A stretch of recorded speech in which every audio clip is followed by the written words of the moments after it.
we're back. Let's get straight into it. There's a small section. I just finished it, and I'm feeling like talking about it. So let's get into it.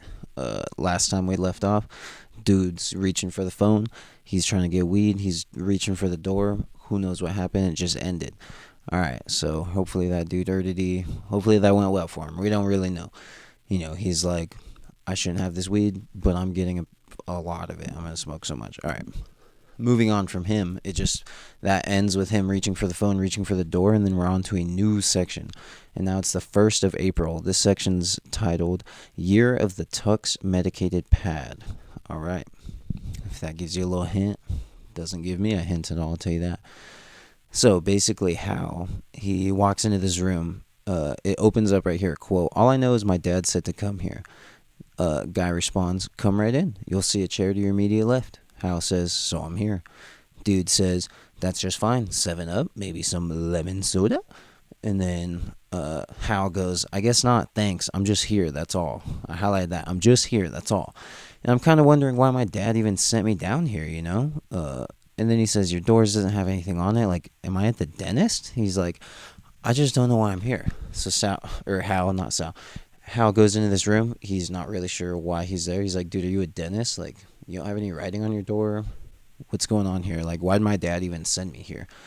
And then the dude's like, "I'm a professional conversationalist." Young Hal.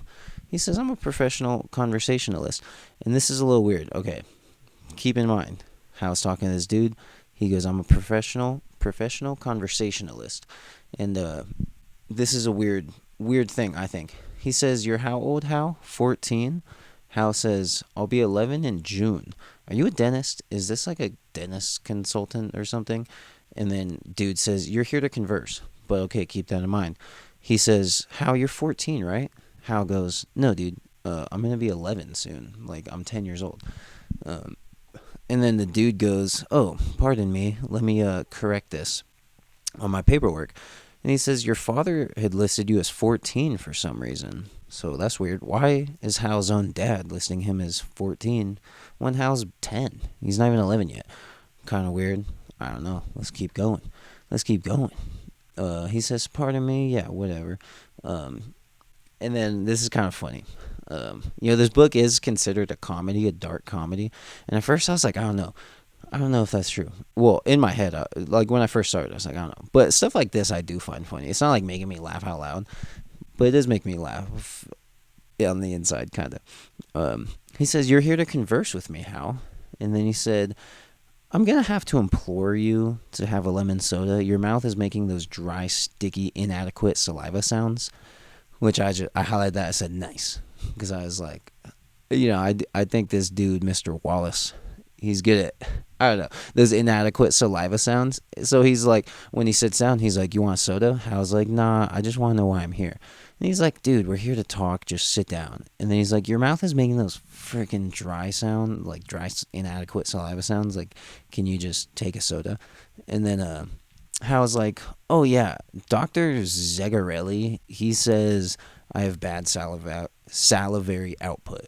I have low salivary output." Alright, Hal has low salivary output. Maybe that'll pop up later in the book. Let's keep that in mind.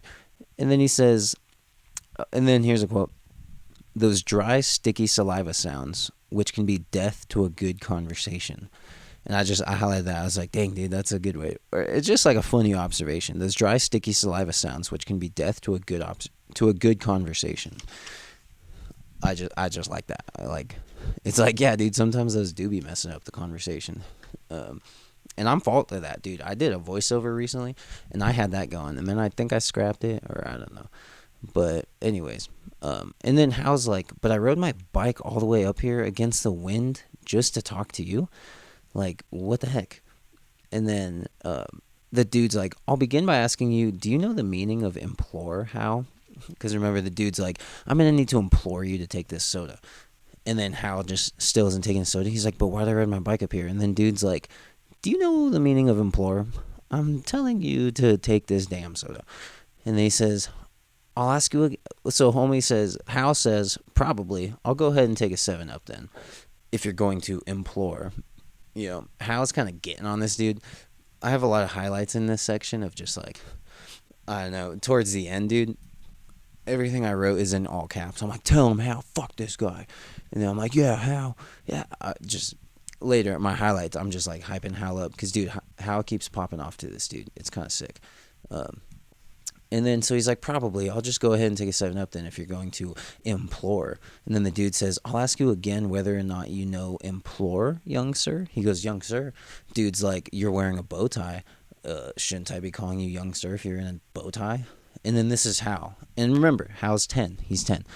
He goes, implore, a regular verb, transitive, to call upon, or for in supplication, to pray to, or for earnestly, to beseech, to entreat. Weak synonym. A weak synonym is urge. A strong synonym, beg. So dude's like, I'm going to beg you to drink this soda. And then it goes, etymology, unmixed, from the Latin implorare. Meaning in. Plorare, meaning in this context to cry aloud. OED condensed volume 6, page 1387, column 12, and a little bit of 13. Holy crap. Alright, that was this 10-year-old's response to dude being like, I'm gonna implore you to take a soda. Do you know what implore means? He goes, yeah, implore, and then just started freestyle rapping, dude. So how he can like just quote dictionary stuff all the time, and he like he knows it. He says it like later. He's like, yeah, I can just like quote dictionaries verbatim on a whim and at will. And then poor guy, he goes, well, because then this dude says, good Lord, she did not exaggerate, did she? And just keep in mind the responses this guy does, because you'll see later. It just, after reading this, I'm looking at this whole section a new way, reading it back again. And then so Hal goes, I tend to get beat up sometimes at the academy for stuff like that. And I highlight that. I said, poor dude. Because, dude, he, like, can just quote dictionary stuff, like, so good and so sick. And then he gets beat up, so that sucks. And then he goes, is that part of the reason why I'm here? Because I'm a continentally ranked junior tennis player who can recite great chunks of the dictionary verbatim at will and tends to get beat up and wear a bow tie? Is that why I'm here? Because I can quote all these things. I'm so good at tennis and I get beat up and I wear a bow tie. Is that why I'm here? And then dude's like, so Hal goes, are you a specialist for like gifted kids? Does this mean they think I'm gifted or something? And then here's a bunch of sound effects. Here you are, drink up. So dude's like, dude, your fucking sticky mouth is still sticking around. So then now he just forces, so he opens a soda. There's onomatopoeia right here. Here you are, drink up. He goes, thanks.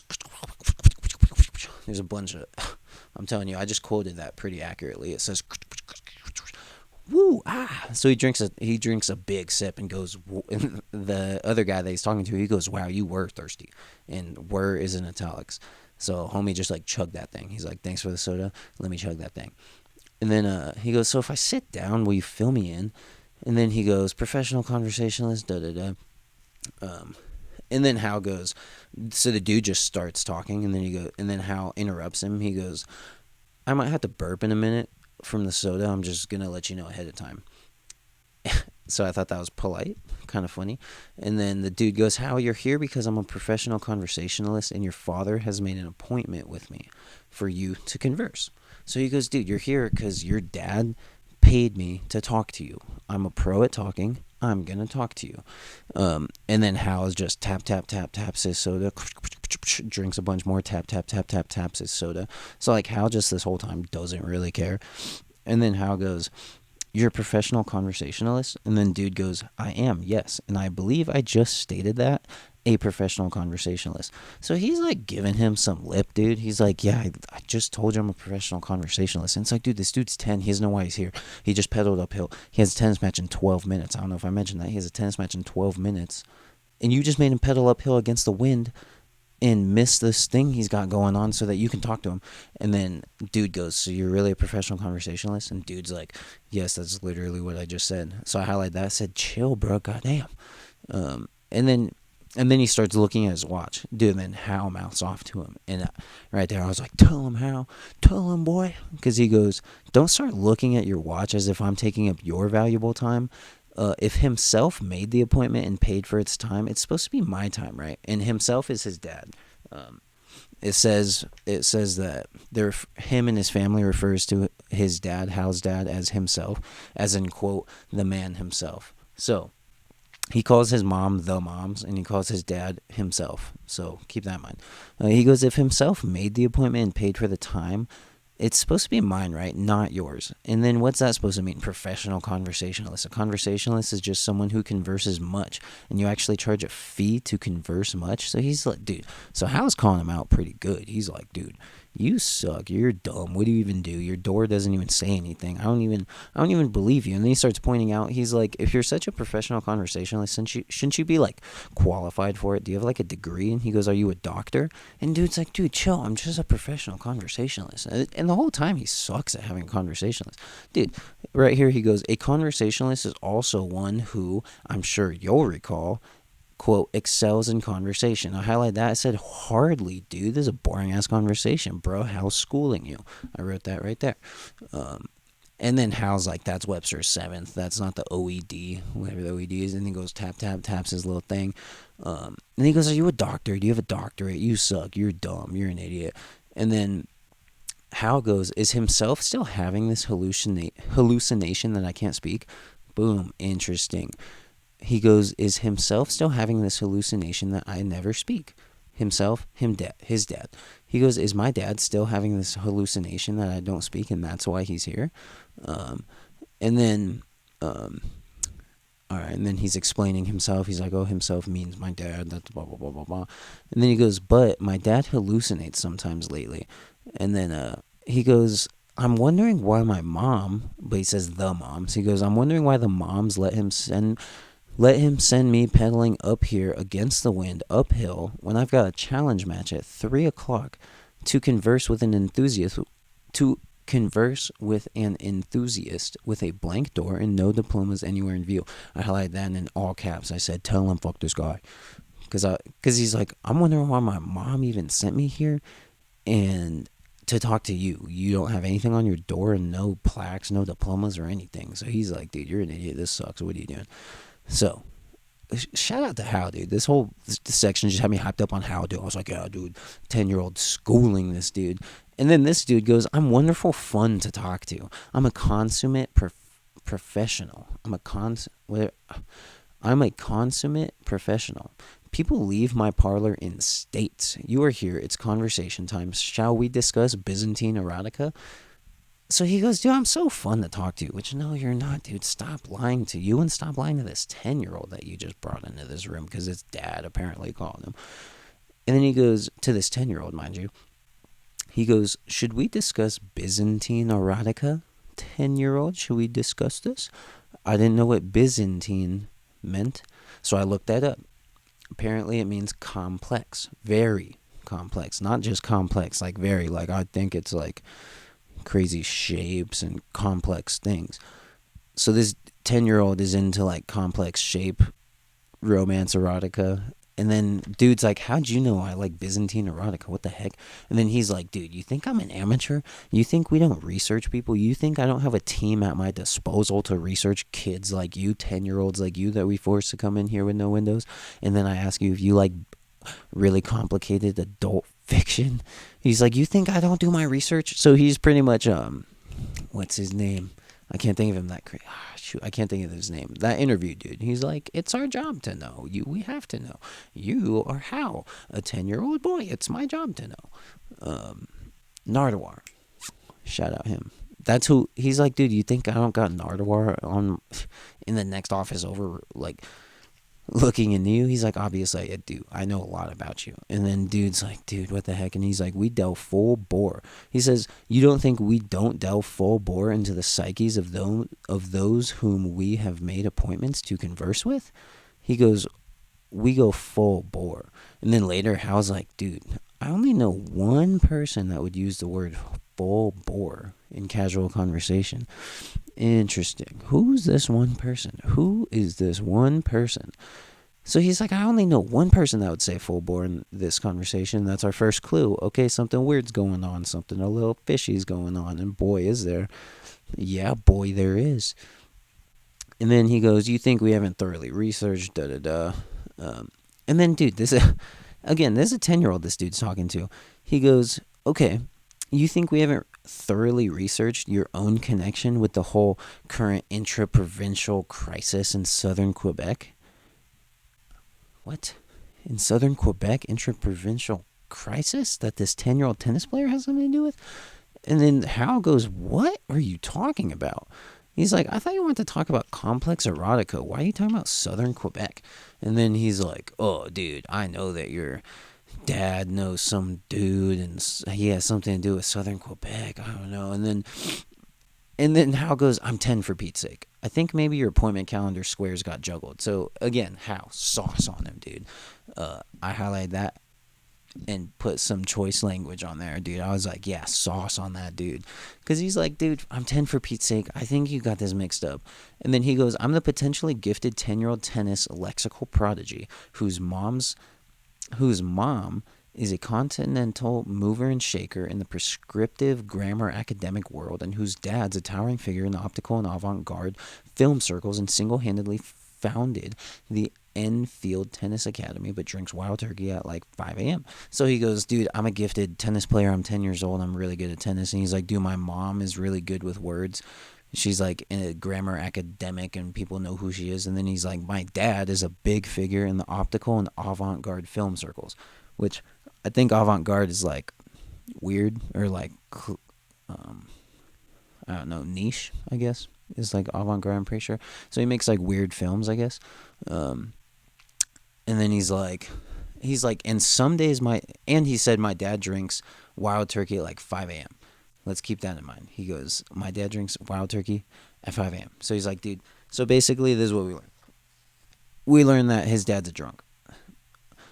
And he wakes up at 5 a.m. and starts drinking whiskey. All right. And then he goes, and some days my drunk dad, who makes avant-garde films, he has these hallucinations where people's mouths are moving, but no words are coming out. Which interesting, because earlier we were catching up with Hal, but Hal was in college. Now he's 10. This is like a time skip back in time. But remember earlier, they like tackled Hal because he tried to talk and it sounded like demon mode. But now we're learning that when Hal's 10, his dad tells him he's not speaking when he's trying to speak. So interesting. This might give us a little bit of insight what's going on in Hal's future life, because we started later when he tries to talk and everybody's like, don't talk. But then this whole time they're talking to each other. And like, all right, whatever. Just keep that in mind. His dad has hallucinations that sometimes people's mouths are moving, but they're not actually talking. All right, interesting. Let's keep that in mind, folks. And then let's continue. And then the dude just keeps talking, and then Hal's like, oh yeah, I just read about these words. And then he goes, I've never skied. And it's just, so like, Hal just doesn't care. Dude just keeps talking, and Hal's like, I've never skied. He's like, oh, I read this word in the dictionary. And then it's just, okay, I need to blow my nose. I'm gonna be right back.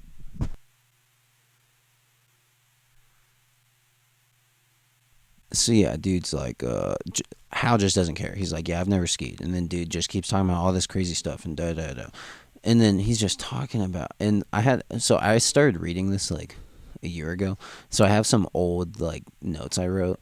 And so like he goes, so like he's like, I've never skied. And then it just continues to the other guy. And he goes, now you could dare imagine we'd fall conversationally to the counter in certain weekly, shall we say, maternal assignations with a certain unnamed bisexual bassoonist in the Alberton Secret Guards Tactical Bands Unit.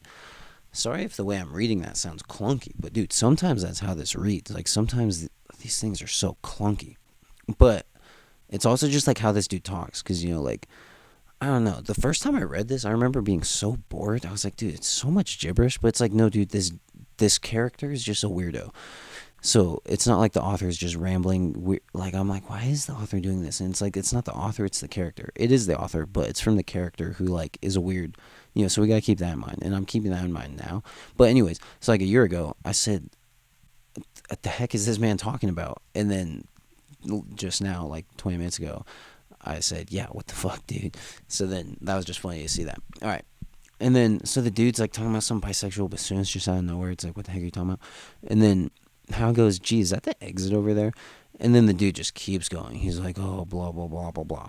And then Hal goes, would it be rude to tell you that your mustache is askew? Mustache is askew, huh? Something's a little fishy about this guy.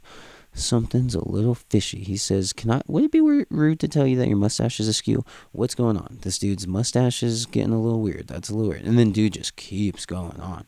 And then he goes that her introduction of esoteric mnemonic steroids, stereochemically not dissimilar to your father's own daily hypodermic megavitamin supplement derived from a certain organic testosterone regeneration compound distilled by the Javaro shaman of the South Central LA basin into your innocent looking bowl of morning Ralston.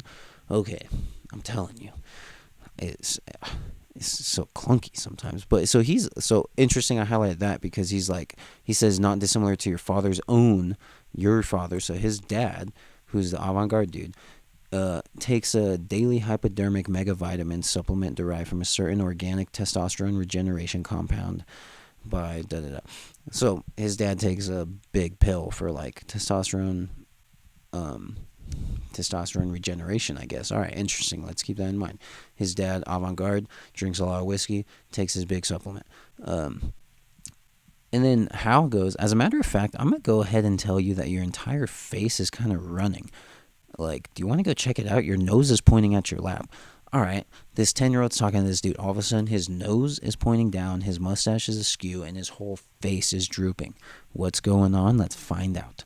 And then he just keeps going off. He goes that you're quote-unquote, like, I'm not even going to read it. Okay, actually, I'm going to read this part. Dude, this is like a 5-page section, but it took me like an hour to get through because there's so many words I don't know. So I'm like looking up all these words. So let's go through some of these words, dude. So then the dude, all right, listen to this quote that this professional conversationalist is saying to this 10-year-old that's tired because he just rode a bike uphill before his tennis match. This dude goes, quote, that your quote-unquote complimentary Dunlop wide-body tennis rackets, super secret formulaic composition materials of high modulus graphite, reinforced polycarbonate, resin, and are organochemically, okay, all that is to describe this dude's tennis racket. If that sounded crazy, it's because it was, but he is just saying that his tennis racket has a crazy super secret formulaic composition of crazy materials. And then he goes, so he goes that you're quote unquote complimentary. And then he goes, are organochemically identical. I say again, identical. So he's saying your crazy tennis racket is identical, let me say that again, identical to the gyroscopic balance sensor of mise en scene. Okay, gyroscopic balance sensor. Not sure where he's going with that, but then he goes missing. It's like a French thing. It says like mise en scene appropriation card. Okay, and then I looked up mise en scene, and I guess it's like a French filmmaking term. It stands for placing on stage, and it means like kind of like setting up before a film or setting up before a theater performance. So mise en scene is like a setup. So he's going like your setup appropriation card. So he goes, your crazy tennis racket is identical to the gyroscopic balance sensor and mise en scene like setup appropriation card and priapistic entertainment cartridge. Okay, I was like, what does priapistic mean? You want to guess? Take a guess. Priapistic means boners that last for hours and they're painful. Painful, hard genitalia for hours and it hurts. So that's what priapistic means. Now we know. And again, he's talking to a 10-year-old. What are you talking about, dude? So he goes, your mise en scene appropriation card and friggin' hard boner entertainment cartridges implanted in your very own towering father's anaplastic cerebrum. So he says like these hard boner entertainment cartridges. I assume he doesn't mean it in the hard boner way, but like maybe he just means like they're like entertainment cartridges that are always going or like they're always on. I don't know what he means by that, but he goes, your priapistic entertainment cartridge implanted in your very own towering father's anaplastic cerebrum. Okay, what does anaplastic mean? I think I highlighted it. Oh, I did highlight it. Okay. So into your own father's anaplastic cerebrum. Okay. His dad has an anaplastic cerebrum. Anaplastia or anaplastic means rare aggressive cancer.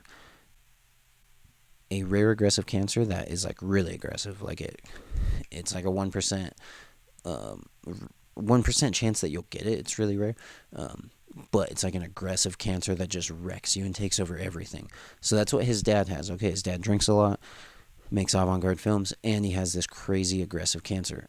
And from this cancer, he had to get implanting your own father's cerebrum after his series of detoxifications in convulsion smoothings. Okay, so he's getting detoxes, I assume, for the alcohol because he's a heavy drinker. It seems. It goes his detoxes, his convulsion smoothings. So I don't know, I don't know. Okay, but then it goes his gastrectomy. Okay, what does gastrectomy mean? I put it in my notes. His dad says, and your dad got a gastrectomy, which is the surgical removal of part or all of your stomach.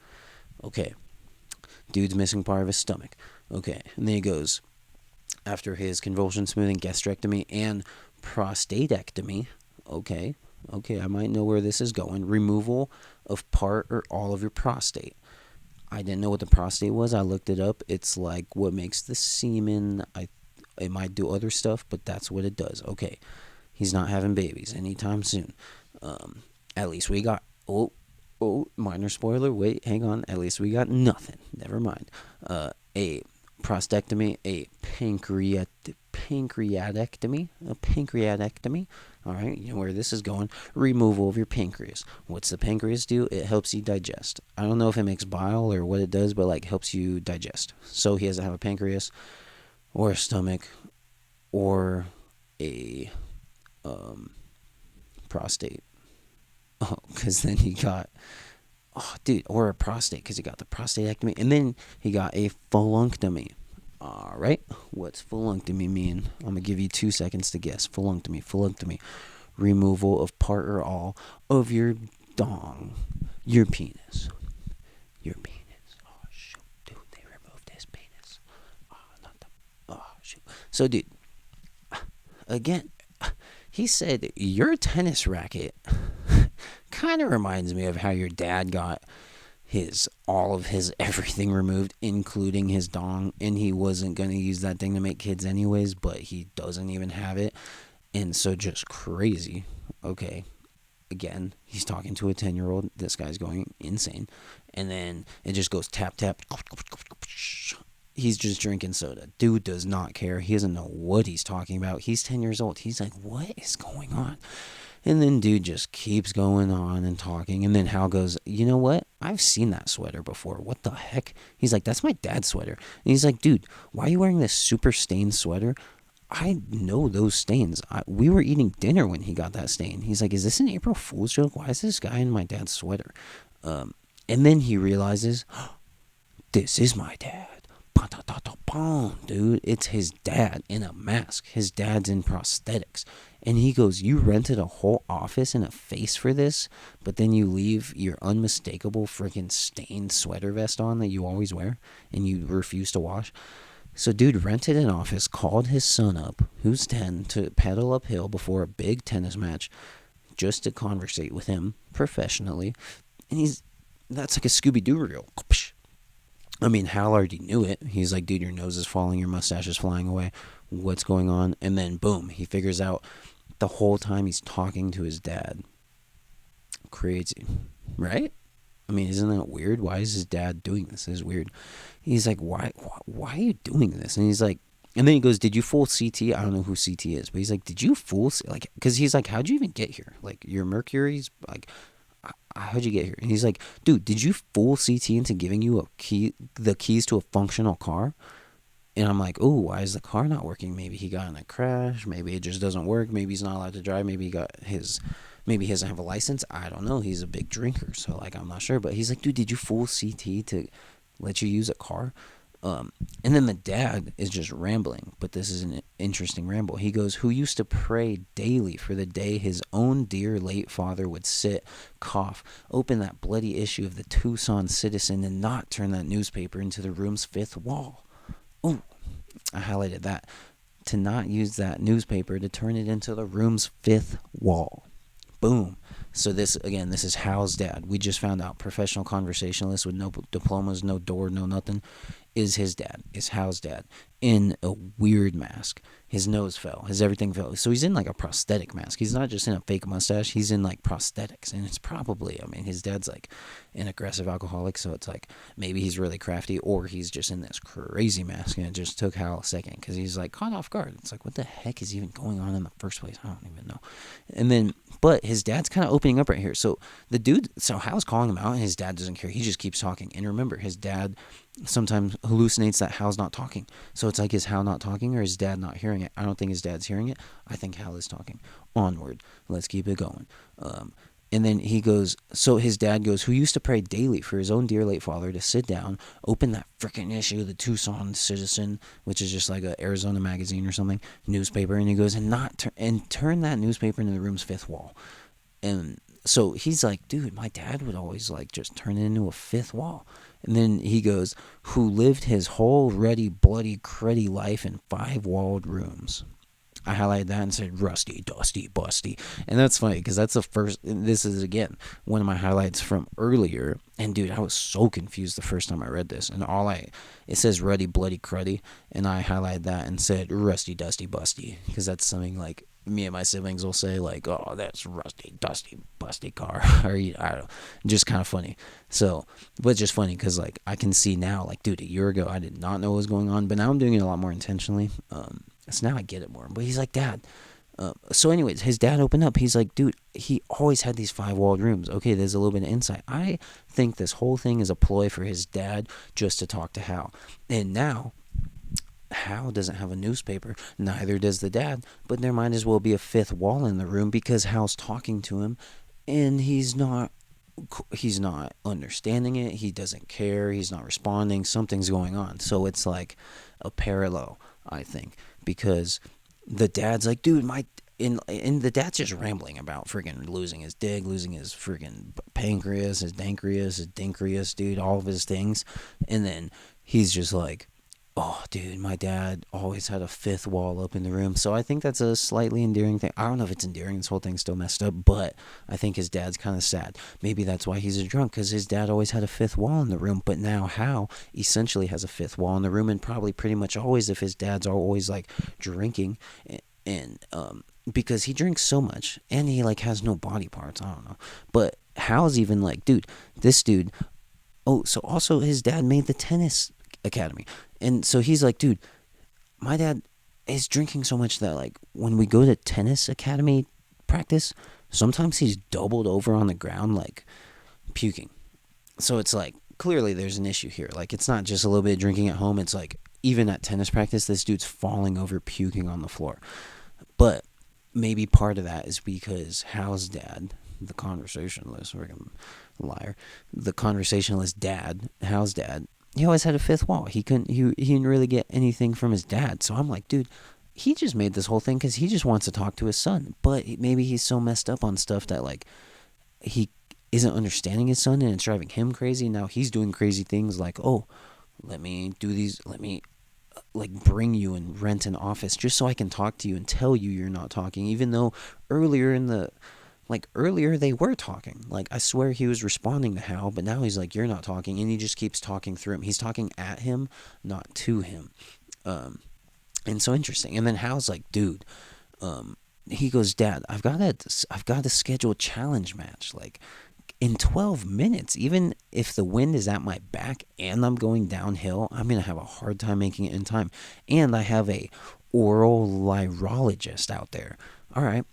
I highlighted that. I said, what's an oral lyrologist? And then I looked it up, and it says this is a made-up word that David Foster Wallace made up. It means heart player. All right. Example of a made-up word. And those crazy medicals, in the foreword, he's like, dude, the dude makes up words. He does this and that. And he gets, like, words from, like, doctor papers. And it's like, yeah, dude, pre-epistic and ding a bing dick. I don't know, dude, some crazy stuff. Anyways, he's like, dude, I need, and he has an interview. So there's like a heart player outside, and he's got this big tennis match, and he set up an interview, and he's like, dude, I have this necktie on because I have an interview in a minute, in like 12 minutes, and I need to get there. So like, what the heck, dude? I'm kind of getting pissed off. And he's like, and this is a quote. He goes, I can't just sit here watching you think I'm mute with your fake nose pointing at the floor. He's like, dude, I can't just sit here and you accuse me of not being able to talk when your nose is literally falling off and it seems like you're just drunk rambling. Like, he's saying crazy stuff the whole time. He's not responding. Nothing's working out. And then he goes, are you hearing me talking, Dad? He goes, it speaks, and it is him. He goes, are you hearing me talking, Dad? It speaks. It accepts soda. It defines, implore, and converses with you. And so, yeah, he's like, dude, can you hear me? I've been talking this whole time. We've been talking. And then the dad goes, praying. He just continues talking, doesn't even care what he's saying. He says, praying for just one conversation, amateur or not, that does not end in terror, that does not end like all the others. You staring, me swallowing. So he's like, dude, I'm just, man, put this nose strip on, give me a runny nose. All this dust I've been snorting, because now I can breathe, but now I breathe in more dust, and now my nose is runny. Fuck. He's like, dude, I can't just sit here watching you do this. And then the dad just continues talking. He goes, praying for just one conversation that doesn't end in terror. Interesting. The conversation we saw earlier, like episode 2 or something, ended in terror. And it's like, what the heck happened there? I don't know. Well, I mean, Hal went demon mode. But it's like, in here, he seems very intelligible. And he's like, dude, I'm talking to you. But his dad's like, I just want to have one conversation, even if it's BS, that doesn't end in terror, or where I'm just staring at you swallowing and you're not, you're like, I'm just like, gulp. Are you going to respond to me? And he's like, I don't want that. And then he goes, son, boom, that's it. And that is it. And then it's going to cut to 1 month later, and it's a very short, it's like a page and a quarter. So I'll probably just do that along with the next section. But yeah, it just cuts to a month later. And then, I don't know, I read that part like a year ago, so we'll see what happens. But, dude, crazy. So, yeah, moral of the story, dude pedaled uphill. Dude's like, I'm a pro talker, what's up, let's talk. Dude starts talking, he's like, drink a soda, your mouth sucks. And then he's like, dude, I'm missing a lot of pieces of my body, I'm an incomplete man, my dad didn't talk to me, I'm not talking to you, you don't talk to me, I don't hear you, or you don't talk, or I don't really know what's going on, but there's clearly a disconnect. And then dude's like, your face is falling. Oh wait, you're my dad. What the heck? This is weird. So, and then it just ends like that. So, yeah, kind of weird. So, yeah, what I take from it, I think the dad just wants someone to talk to, and Hal's got to deal with it. A little bit weird, not sure what's going on. I made a comic. Oh, yeah. Dude's ripping off his thing. He's like, kaboom. Dude. Okay, I'll show it. One of my previous notes was me saying, shh, I'm going to propose to my lady. So that was, I don't know, I took a picture of it. But one of my notes was like, yo, I'm going to propose, like, soon. And then I did, like, a week later. So then I followed up with that little note. And I said, I don't think I followed up yet. But, October 8th, 2025. It says, I'm proposing soon, shh. So that's cool, that's fun. I forgot I even wrote that, so I'm glad I wrote that. This thing's like a time capsule. Alright, dude. Cool. Henry reads a book. Sidetrack reads a book. We're talking about infinite jest. We're trying our best. We're gonna have a good time. Alright.